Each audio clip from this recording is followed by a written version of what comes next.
دا د یوې داسې جلۍ کیسه ده چې هر ماښام به د داتا دربار ته د ګلونو او تسبیحونو د خرڅلاو لپاره تله. هغه ورځ هم کله چې هغې خپل سامان راټول کړ او د کور پر لور روانه وه، ناڅاپه یو ځوان د هغې مخې ته ودرېد. جلۍ لومړی وېرېده، خو بیا یې زړورتیا وکړه او یې پوښتل: دربار خو بند شوی، ته ګلونه د څه لپاره غواړې؟ هلک ځواب ورکړ: زما د راتلو وخت همدا دی، زه همیشه همدا مهال حاضري ورکوم. جلۍ ته دا خبره عجیبه ښکاره شوه، ځکه چې د هلک ته یې پخوا په دې وخت کې نه و لیدلی. خو هغې غوښتل ژر تر ژره کور ته لاړه شي، نو یې نور پوښتنې ونه کړې. هلک د ګلونو قیمت ورکولو کوښښ وکړ، خو جلۍ پیسې ونه منلې او ژر ژر روانه شوه. په لاره کې تیاره خپره شوې وه چې ناڅاپه هغې ته داسې احساس وشو لکه څوک چې ورسره روان وي. هغې شاوخوا وکتل، خو هلته څوک نه و. ناڅاپه یوه ژوره او عجیبه غږ راغی: خپل حجاب سم کړه. جلۍ ودرېده، خو شاوخوا یې څوک ونه لیدل. هغې په ویرې سره خپل حجاب برابر کړ او په تیزۍ سره د کور پر لور روانه شوه. چې کور ته ورسېده، دروازه یې وټکوله. مور یې دروازه خلاصه کړه او د جلۍ وېرېدلې څېره ولیده. نو وارخطا شوه: څه پېښ شوي؟ دومره وېرېدلې ولې؟ خو جلۍ هېڅ هم ونه ویل. هغې پوهېده چې که رښتیا وایي نو مور به یې نور د کار لپاره نه پرېږدي. هغې یوازې دومره ویل: مورې ته خو همیشه وایي چې له ماښامه وروسته کور ته راشه. هماغه شپه جلۍ ته یو عجیب خوب ولګېد، یو غځېدلی مخ، له قهره ډکې سترګې او هماغه غږ: تر نن وروسته دې له سره حجاب نه لرې کېږي. له ویرې یې خوب مات شو. هماغه وخت اذان شو. جلۍ ساه ویسته وړه شوه او لمونځ ته ودرېده. د لمانځه پر وخت هغې یوه خوږه خوشبويي احساس کړه. چې له مور یې وپوښتل، مور یې ورته ویل: زه خو هېڅ خوشبويي نه محسوسوم.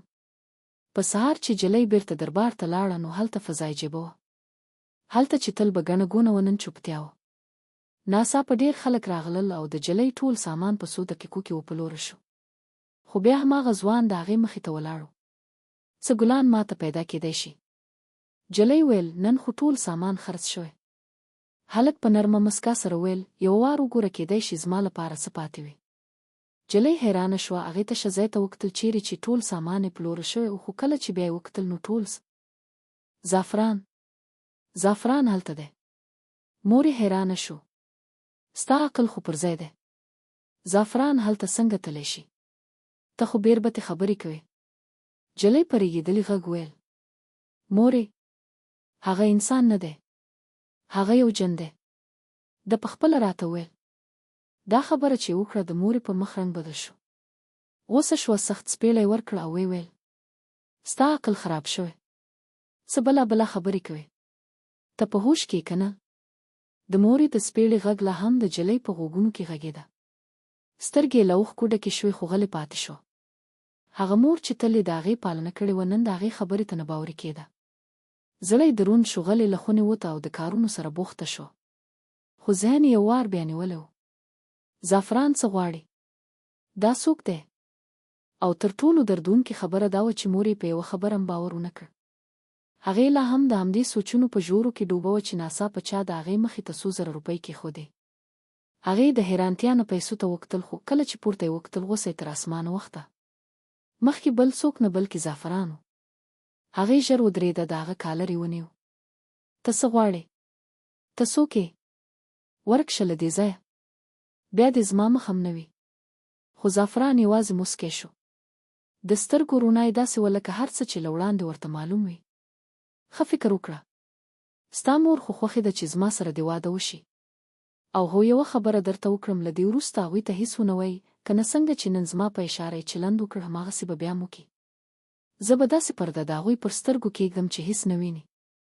د هغه له خبرو سره ژبه یې نرمه وه، خو الفاظو کې ویره نغښتې وه. فاطمه ته داسې احساس وشو لکه تر پښو لاندې یې ځمکه خلاصه شوې وي. ته زما مور سره څه کړي؟ غږ یې لړزېده. زعفران یې سترګو ته وکتل او ور ویل: ستا مور یوازې ستا نه ده، هغه زما مور هم ده. ته باید دا ومنې چې زموږ رشته له پخوا نه لیکل شوی و. ستا د انکار کولو څه فرق نه کوي. فاطمه هر څومره ژر دا خبره ومني، هغومره ښه ده. فاطمه لړزېدله. زړه یې غوښتل وتښتي، خو داسې ښکارېده لکه پښې یې زولنې وي. ته یو جن یې، زه له تا سره واده نشم کولی. زه ستا سره ژوند نشم تېرولی. زعفران ژور ساه واخیسته، یو ګام نږدې شو او ویل: ما تا ته وپوښتلو چې مرسته در سره وکړم که نه؟ ما ویل چې هر وخت اړتیا لري زه به راشم. دا هماغه غږ و، هماغه لهجه چې هغې لومړی ځل اورېدلې وه. فاطمه ته داسې احساس وشو لکه د هغې نړۍ بدل شوې وي. دا چیرته یو عادي انسان نه و، دا یو داسې موجود و چې له عقل نه پورته و. هغې وپوښتل: ما ته تا څه زیان را رسولی؟ ولې دا هر څه له ما سره کوې؟ ته څه غواړې؟ جن ځواب ورکړ: زه تا غواړم. زه له تا سره واده کول غواړم. څو وارې درته وایم؟ جلۍ روښانه ویل: زه اوس پوه شوې یم چې ته یو جن یې. سره له دې ته څنګه دومره باوري چې زه به در سره واده وکړم؟ زه هیڅ صورت کې له تا سره نکاح نه کوم. دا خبره نه لیکلې وساته. زعفران چې جن و ژور نظر پرې واچو او ویل: ما سره شرط مه لګوئ، زما انا ته مه ټکان راکو. که داسې دې وکړل نو مجبوره به شي چې خپله ووایې. زه یوازې له تا سره واده کول غواړم. د فاطمه سترګو کې اوښکې راغلې.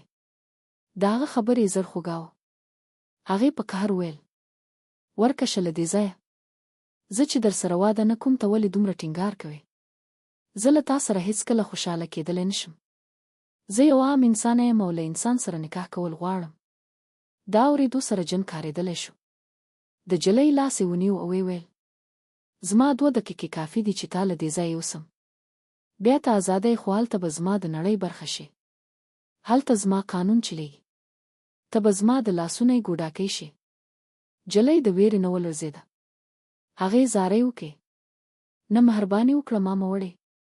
زه هر څه کوم لکه څنګه چې ته وایې. جن موسکی شو او ویل: له ما مه ویرېږه. ته خو احمقه یې. ته خو هغه یې چې زما پر زړه سلطنت کوې. ته غواړې نو زه هر څه درته کوم، خو د مینې په ژبه. خو که زوره کړې نو یاد ساته زه له تا ډېر زوره یم. جلۍ سر وښوراوه: ښه ده، زه نور زوره نه کوم. خو مهرباني وکړه، ما مه وړې. زه له خپلې مور سره اوسېدل غواړم. د هغې خدمت غواړم. زما د پلار سیوری له سره پورته شوی، مور مې یوازې ده. خدای ته دا مه کوه. جن چوپ شو، بیا ور ویل: ښه، خو واده به کوې. او واده به له ما سره کوې. که دې د بل چا خیال وکړ یا دې مور ته د بل ذکر وکړ، بیا به زه هېڅ درنه نه اورم. دا خبره یې وکړه او ناڅاپه لکه لوګی ورک شو. جلۍ هماغلته ولاړه لړزېدله. هغې فکر کاوه: اوس څه وکړم؟ له چا مرسته وغواړم؟ ایا ملنګنې رښتیا ویلي و؟ باید دا تا دربار ته چادر واچوم. خو زړی ویل: زما مرسته خو یوازې الله کولی شي. هغې فیصله وکړه چې له الله پرته به له بل هېڅ نه مرسته نه غواړي.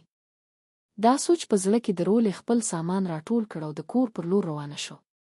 خو نه پوهېده ولې زړه یې نه غوښتل کور ته لاړه شي. په لار کې یو ښایسته باغ و چې تل به یې له لرې کتلی. خو نن یې زړه غوښتل چې دننه لاړه شي. هغې باغ ته ننوتله. د باغ ګلان دومره ښایسته وو لکه د دې دنیا نه بهر. هغې فکر وکړ: تر اوسه مې دا ګلان ولې نه ولیدلي؟ هلته هېڅ باغوان نه و، نو دا ګلان له کومه راغلي؟ یوه نرمه هوا چلیده، سړه هم او خړه خوره شوې وه. هغې فکر وکړ: لږ به دلته ناست شي، سکون احساسېږي. داسې احساس یې وکړ چې دا ځای د هغې روح ته سکون ورکوي لکه بل هېڅ ځای نه. هماغه وخت یو سپین ږیری راغی، آرام سره کښېناست. د هغه مخ داسې رڼا درلودله. د جلۍ سترګې د هغه پر لور ولګېدې، نور یې وځلېده. حیرانه شوه چې څنګه د یوه انسان په مخ کې دومره روڼوالی او نور شته. وخت تېزېد او هغې ته هم معلومه نه شوه چې ماښام څومره تېر شو. ناڅاپه هغه سپېڅلی سپین ږیری ورته وکتل او مسکا یې وکړه. بیټې ته څوک یې؟ ډېر ښکلي یې، داسې ښکاري لکه د پریانو شهزاده وي یا له بلې نړۍ راغلی. جلۍ موسکی شوه او ویل: زه هم فکر کوم شاید تاسو هم له بلې نړۍ څخه یاست. سپین ږیري وخندل او ویل: ته په سمه توګه پېژندلې. په تا کې هغه ځواک شته چې بلې نړۍ مخلوق پېژني. زه هم د رب خلقت یم، خو نه ما ستا د معافۍ لپاره راغلی یم، خپل زوی د غلطي کړې. جلۍ په حیرانه کتلو شوه. سپین ږیري دوام ورکړ: زه د شجنات یم، د خپلې بستې پاچا. که خلک مې له خپلې نړۍ ویرولي، زه به نه پرېږدم چې ته د انسانانو له بستې زما زوی ته خوښوې. پوهېږم مې دومره زورولې، خو هغه ته مې ښه نصیحت کړی دی. خو اوس زه له تا معافي غواړم، زما زوی مه بښئ. سپین ږیري ژوره ساه واخیسته او زیاته یې کړه: که ته هغه معاف نه کړې، ناچار به شم هغه له خپلې بستې وباسم. دلته څوک نشي پاتې کېدی چې انسانان ویروي. موږ یوازې مینه او محبت لرو. که څوک دلته بیا کوم ځله موږ ډېر سخت سزا ورکول کېږي. هغه وویل: بنې ته ورسره واده کوي که نه؟ زموږ بستي ته یوازې ستا په څېر یو نیک انسان پکار دی، ځکه زموږ د بستي د ړانده دا حل یوازې یو انسان کولی شي. سپین ږیري پرې ټینګار وکړ. که د انسان او جن تر منځ واده وشي بیا زموږ بسته له بده پاکېدی شي. ته کولی شي دا وکړې؟ جلۍ په حیرانتیا کې ولاړه شوه. دا پرې ستر مسؤلیت و. ویې ویل زه د دې وړتیا نه لرم، دا مسؤلیت نشم اخیستی. زه نه پوهېږم چې دا څنګه ترسره کړم. سپین ږیري ژوره ساه واخیسته او ویې ویل الله تا کې ځواک کېښود چې ته دا مسؤلیت پر غاړه اخیستلی شي. که ته رښتیا نړۍ ته راغلی نو ولې د چا مرسته نه کړې؟ دا به ستا هم نیکي وي او زموږ هم مرسته. موږ ته ستا په ضرورت دی. زه یقین لرم چې ته دا کار کولی شي. جلۍ ته د هغه عاجزۍ غږ اغېز وکړ او پرته له فکر د هغې له خولې راوتله.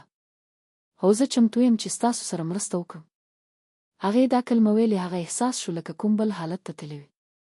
باور یې نه کېده څنګه دا پرېکړه وکړه، لکه څوک یې مخکې د الفاظ ورته ورکړي وي. همدا چې یې سترګې وتړلې او بیا یې پرانستې، سپین ږیري ورکو. هغه ښکلی باغ چیرې ناست و ناڅاپه شتون یې ورک شو. هغه ځای اوس تشه ښکاره کېده.